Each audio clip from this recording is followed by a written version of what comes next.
आं जोबोद सारप्राइज जोबोद गोजोननाय मोनदों दा फार्स्ट एलबाम आंनि गोसोनि गेदेराव 25 बोसोर माला माला जाखो आङो मैयासो खबर मोनदों जोबोद गोजोननाय मोनदों 25 मायथाइ सिलभार जुबलि फालिनो होननानै दिनै लेंहरनायखौ नुजाफैनो हानानै आं जोबोद गोजोननाय मोनदों एक्चुअली रला जाहैबाय आंनि गोसोनि गेदेराव मोननै रल दंमोन मोननै गानाव आरो फार्स्टआव जाहैबाय मोनसेया बहा नुजेननानै टाइटेल सं ओमफ्राय सेकेन्डआव जाहैबाय नैबे आंनि गोसोनि गेदेराव आरो टाइटेल सं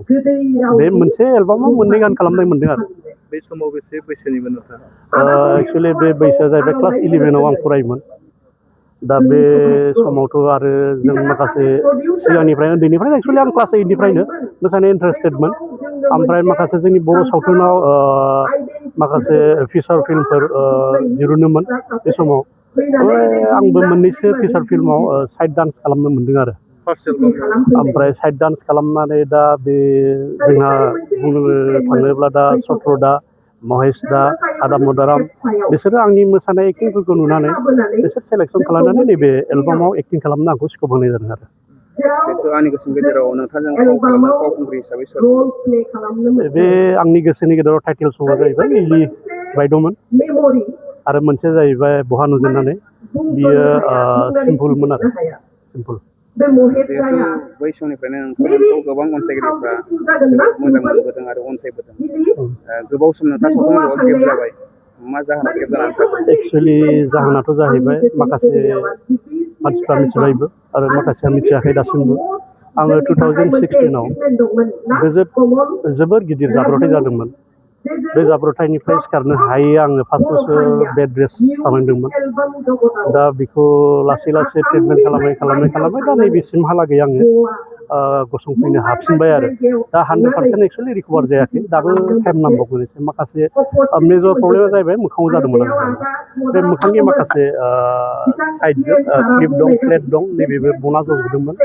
बे बनाव माखासे फ्लेटजों आंनि स्ट्राक्चार फेस काटिंखौ खालामना होदों आरो दा बसायनानै दा बिनि थाखाय आङो सावथुन मुलुगनि थाखाय एसे गोजानाव थाथ'नाय जानानै दंमोन आरो डेफिनेटलि फैगोन आङो 100% रिकभार जायोब्ला आसा खालामो आंबो गोसो गुदुं नुयोब्ला दानि गोदान एलबाम गोदान सावथुन बिसोरखौ नुयोब्ला गोसोआ दुंखाङो आंबो बानायबावगोन नामा आंनो बानायनो हागोन नामा बिदि आरो नाथाय आंनि माखासे जाथायनि थाखाय देहाया हाया बेनि थाखाय आङो दा जिरायनानै दंथ'यो आरो आंनि गोसोनि गेजेराव जिहेतु बे एलबामनि जाफुंसारनायाव गुदियाव सोर सोरखौ नोंथाङा मुं मख'नो सानो एक्सुवेलि आंनि गोसोनि गेदेराव जाफुंनाय जाहैबाय माखासे जोंना डाइरेक्टर प्रडिउसार बेखौनो नाम लानांगोन जेरै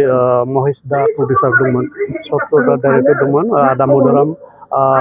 केमेरामेन आरो लोगोआव नै जोंहा आंनि आदा गेदेर गौतम दा बिनि सिंगारखौथ' बिनि आवाजखौथ' बै समाव मानसिफोरखौ बोदोर खालामोमोन ओमफ्राय रमान्टिक भइसमोन आरो दिनैसिमबो दाबो दं थाबाय थागोन आरो बे आरो नोंथाङा खम समनि गेजेरावनो खुब बर' सावथुन मुलुगाव पपुलार जानो हादों माबायदि नुयो नोंथाङा आथिखालाव जिहेतु बर'नि सावथुन मुलुगनि जे आवगायबाय थानायखौ आवगायनायावथ' जोबोद गोजोननाय जोंनि समाव जेब्ला बानायदोंमोन जों बानायै 2015सिम बानायदोंमोन जों 15सिमाव बहुद खस्थ'मोन बै समाव माखासे टेकनिकेल केमेरा टेकनिकेल माखासे केमेरानि बे माखासे मा होनो टेकनिशियान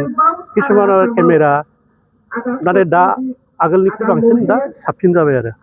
आगोलनिया दा जाहैबाय एसे खस्थ'मोन दानियाथ' नोङो टेकनिकेल नोङो किसुमान बुस्थुआ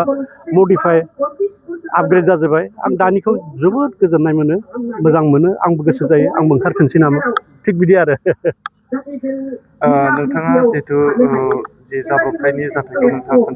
जोंनो फोरमायबाय दासिम जिहेतु नोंथाङा मोनबैसे एलबामाव फाव खालामखो एक्सुवेलि एलबामा साननानै नायोब्ला माखासेखौ आं गोसोआव गैला ओरैनो टटेल आङो गानाव मोनसे एलबाम अबेबा मोननै अबेबा मोनसे मोनथाम बेबायदिनो जानानै टटेल 99टा गान खालामदों आरो आं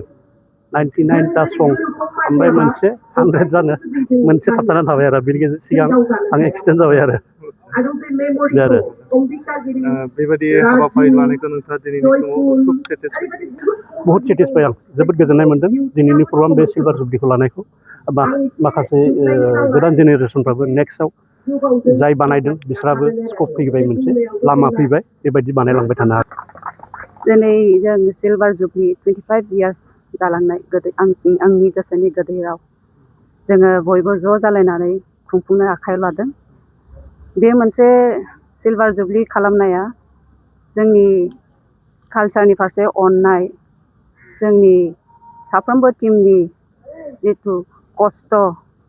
जिथु जोङो खस्थ'नि गेजेराव जोङो खालामनानै जोङो दिनै 25 इयार्स जाबोबाय। दा बे जोंनि साक्सेसनि मोनसे सेलेब्रेसन होननानै आं सानो,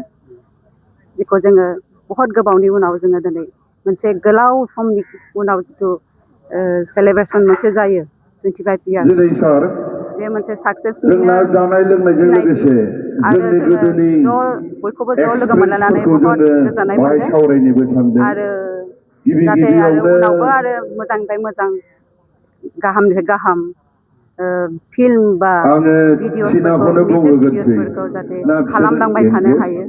भगबाननि सायाव इसोरनि सायाव आर'ज गाबो, बेखौनो बुंनानै जिहेथु आंनि गोसोनि गेजेराव जाय एलबामा बै समनिफ्रायनो ओंखारनाय समनिफ्रायनो सुबुंफोरनि गोसोखौ गोबां अनसायनाय मोननो हादों आरो दिनैबो बे एलबामखौ गोबां अनसायो। जिहेथु आरो नोंथाङा बै समाव बेसेबां बैसोनि समनिमोन बे समाव फाव खालामनाय समाव आरो माबादि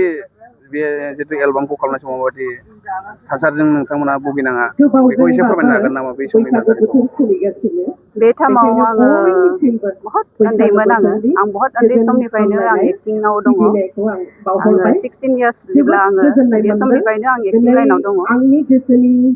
आरो बै समाव जेथिया आंनि गोसोनि गोदै राव बहुत गिबिसिन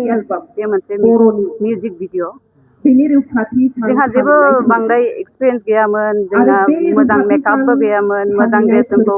साजेस्ट खालामग्रा गैयामोन, जों गावनो गावखौनो साजायनानै ओंखारोमोन। बहुत खस्थ'नि गेजेराव मालाबा जोङो दैसा सेराव, मालाबा जोङो अबेबा हाजो खर'आव थांनानै जों एक्टिं खालामहैदों। उखैनाय गांनाय बेफोरखौ लानानैबाबो बहुत फुरथि मोनोमोन जोङो बे टाइमाव आरो जेबो बानाय मेंनाय गैयामोन, मोजाङानोमोन, माने फुरथि आरो बे समाव माने खामानिया साक्सेस जानांगौ, मोजां जानांगौ, बेल' टारगेटमोन आरो जोंहा। बेनि अनगायैबो नोंथाङा गुबुन गुबुन एलबामाव फाव खालामबावदों नामा? खालामदों, बहुदथा एलबामाव खालामदों। मा मायाव नोंथांनि गोसोआव थानाय फोरमायनो हागोन नामा? नामफोरखौ एसे बावलांबायानो। आंनि गोसोनि गोदै राव बेनोथ' प्रथम आरो बिनि उनाव दंबावो बे प्रडाक्सननिफ्रायनो आरो मोननै मोनथामसो दंबावो, आं नामफोरखौ बावलांबाय, बहुत बोसोर जालांबायबो आरो आंहा एसे गेपबो जानानै थाबाय कालचारनि फारसे। आंनि संसारनि बेस्थ' आं एसे गेप जानानै दङ।